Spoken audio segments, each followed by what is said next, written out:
এখানে মেয়েটি যখনই হোন্ডা থেকে নামে তখন এই লোকটি বেগুনের ভেতর থেকে হোন্ডা কন্ট্রোল সার্কিট বের করে লাগিয়ে দেয়। এদিকে তার বন্ধু পেছনে এন্টিনা লাগিয়ে দেয়। System is activate. সবাইকে নতুন বছরের শুভেচ্ছা, হ্যাপি নিউ ইয়ার 2026।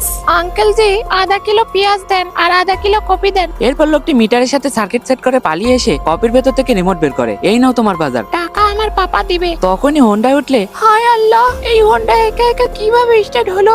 মনে হচ্ছে পাপা নতুন সিস্টেম লাগিয়েছে। I love you papa. এদিকে লোকটি রিমোট দিয়ে হোন্ডা কন্ট্রোল করে। হায় আল্লাহ, এই হোন্ডার সাথে কি হচ্ছে? আবে রাত হয়ে গেছে, ওই মেয়েটার সাথে তুই কি করছিস? আবে ও কি করছে জানিস? ও আমার সাথে প্রেম করে আর প্রতিদিন রানা পার্কে যায় অন্য ছেলেদের সাথে আড্ডা মারে। আজকে শালের খবর আছে, চল। আরে কেউ তো কুলসুমকে বাঁচালো। হাই, এই রাস্তা তো শ্মশানের দিকে গেছে বাবা। ওই দেখ আসছে শালি। আবে তুই ওর বাবাকে চিনিস না? ধরতে পারলে তোরে আমারে একদম ছেড়ে ফেলবে। আরাম কর, চুপ করে বাস। ও আমার কত টাকা পয়সা খেয়েছে হিসাব দিবে কে? হাই, আমি কোথায় আসলাম? হাই, এখানে তো কেউ নেই। ধর ওরে। এই শালি, তাড়াতাড়ি আমার গিফট আর টাকা বের কর। আমার কাছে কিছুই নাই, দিব না। দিবি না? শালি আজকে তোরে। আরে আঙ্কেল আপনি? কিরে তোর সমস্যা কি? হেলমেটের নিচে কুলসুম ছিল কই? ওই দেখ।